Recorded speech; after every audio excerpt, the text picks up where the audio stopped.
Okay, next up is defensive BFM. We talked about offense where we started with initial position of advantage. Now we're going to... Okay, next up is defensive BFM. We talked about offense where we started with initial position of advantage. Now we're going to talk about defense.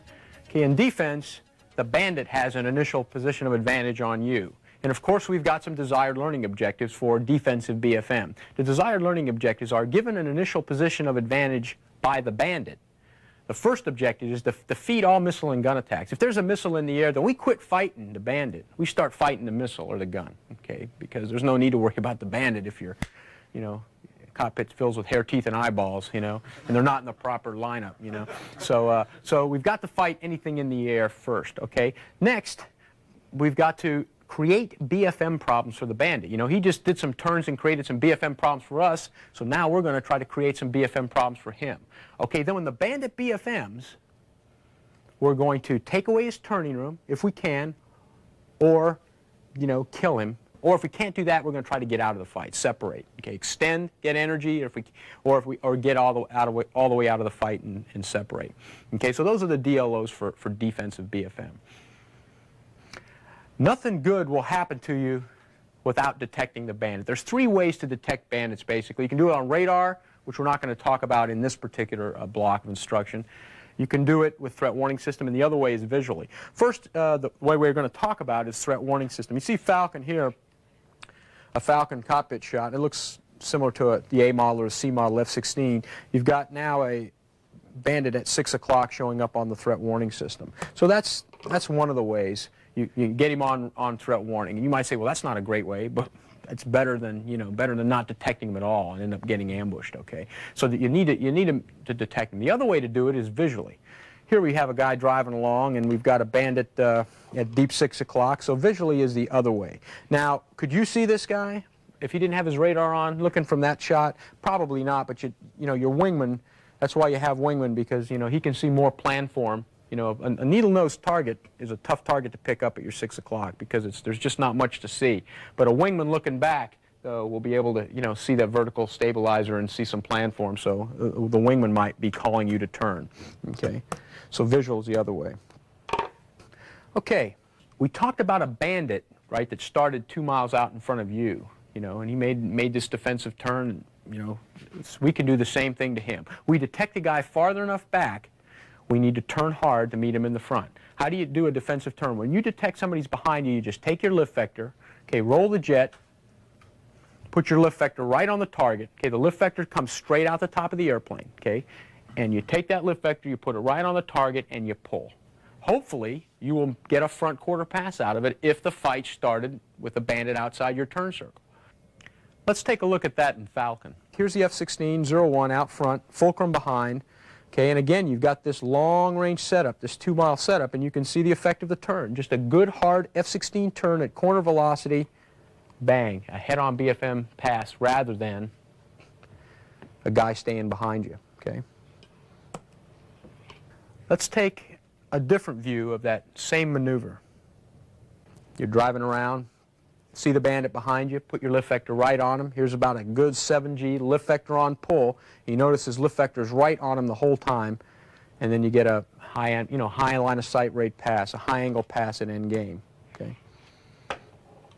What happens when the bandit doesn't start at 2 miles? And we started with the easy one. Guys at 2 miles, you pull, bang. And I know what you're thinking, because I look out there when I've taught this course for lots of years, and I look out at the guys, and I know they're waiting for me to tell them the maneuver. They're thinking, there's a maneuver. And if I learn it, then I'll know what to do, because I've seen the movie. I mean, there's a movie out, right? And there's a guy playing it that doesn't mind, getting makeup and having his eyebrows plucked and stuff. And that guy, he did this maneuver, and guess what? Guy flew out in front of him. There ain't no such maneuver. Okay, I'm just here to tell you there ain't no such maneuver. If a guy starts, a good guy, let me tell you how good. You against your clone. I always like to talk in terms of you against your clone. Your clone starts back behind you at 6,000 feet. You do the perfect move, right? You already learned that. Lift vector on, corner velocity, pull. Your clone does everything right. What's going to happen? your clone's going to be in your chili in no time, right? If he makes no mistakes, he's in your, there is no move. You know, you can't, I wish I could tell you that there was some move you could do, there isn't. So all you can do is put your lift vector on the guy when he starts inside the turn circle. The sooner you start this turn, right, the better, because you'll get more BFM problems for him if you get it going soon. So don't delay doing, you know, something creative. Because usually getting creative doesn't help you. You just look back and go, oh, there's a guy behind me. Pull, pull, pull, pull, right at corner, right at corner. Check your airspeed in my corner. Keep pulling, and then you wait for him to do something wrong. Okay, if he turns too late, he could get stuck in deep lag, right? You can just keep this turn coming and keep his nose stuck to lag. If he turns too early, he doesn't drive to the elbow, right? He starts to go to lead pursuit out at 5,000 feet. When a guy does that to me, I go, great. All I got to do now is do what? Defend against the gunshot. Okay? All I got to do is defend against the gunshot. But if he does the perfect move, all you're going to buy is time. Now, you may say that, oh, that's not worth a shit, you know, I'm buying time. I mean, but that's what you want to do, because even if it's real and a guy's back behind you, you do want to buy time, because things can go wrong, right?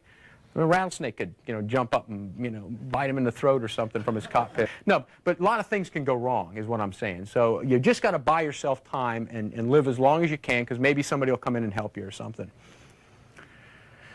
Okay, here's a defensive turn at 1 mile, and we're going to see the effect of a you against your clone fight. You know, I mean, this won't have a surprising conclusion. Your clone comes in a fulcrum. You're in an F-16. You're doing everything right. You're pulling your lift vector right on him, and you know, it doesn't have a real happy ending, as you can see there. You know, missile defense. Okay, anytime you see a missile in the air, that was our first DLO, right? If a missile was in the air, we're going to defend against it. Okay, we got to do that. You fight missiles with aspect. That's how you fight a missile, with aspect. And what I mean by fight missiles with aspect is you put them on the beam. Okay, you put them at 9 o'clock, you put them at 3 o'clock. That's how you fight a missile.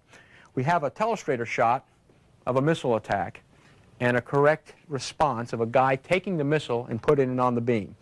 Missile's in flight. Falcon's in a right-hand turn. Falcon turns, puts the missile on the beam, and he gets lucky. Okay, the missile doesn't hit him. Why do you put missiles on the beam? Okay, you put missiles on the beam because it makes them pull the maximum amount of lead. Okay, what missiles do is they come off the rail and they zero out their line of sight rate. They pull lead pursuit so that they can get to you faster. Why do they want to get to you faster? Well, it isn't meanness, you know, because they feel they'll kill you no matter what. They want to get to you faster because then they can get there with the rocket motor burning. So when you maneuver, they've got energy, right? All maneuvering in the air costs energy. You spend energy. Missiles spend energy too. If you can get that rocket motor to burn out and you make a move, the missile is not going to be able to maneuver very well. I mean, one turn and, you know, and it'll run out of steam. So that's why you want to do that. Fight missiles with aspect. Put them on the beam. Okay, gunshots. For a guy to kill you with a gun, he needs to solve 3 problems. Or for you to kill somebody with a gun, you need to be in range.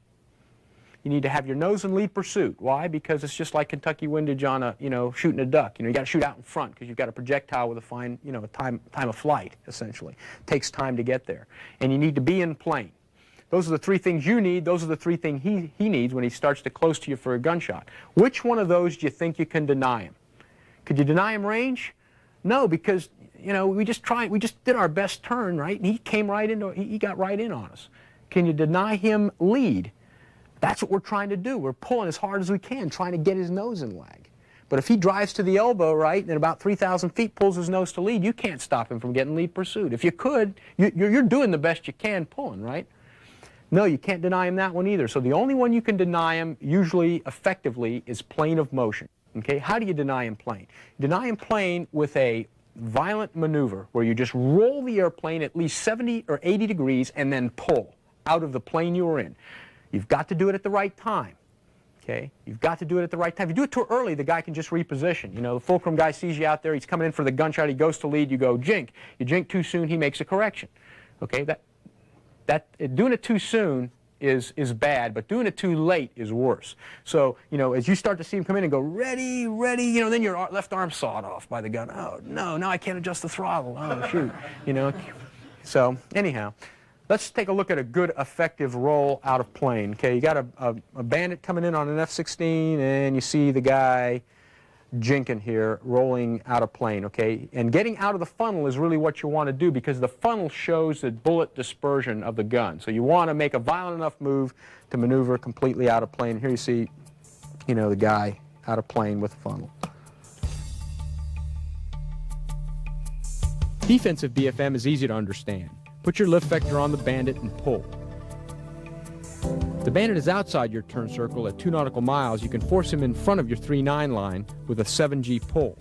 If the bandit starts near your turn circle and drives to lag, you're in big trouble. There's no magic moves to spit him out. All you can do is hope for a mistake and take advantage of any bandit blunders. If no mistakes are made, get ready for a guns jink. Remember, it is better to jink too early rather than too late. Here they are side by side, the air combatants of the Korean War.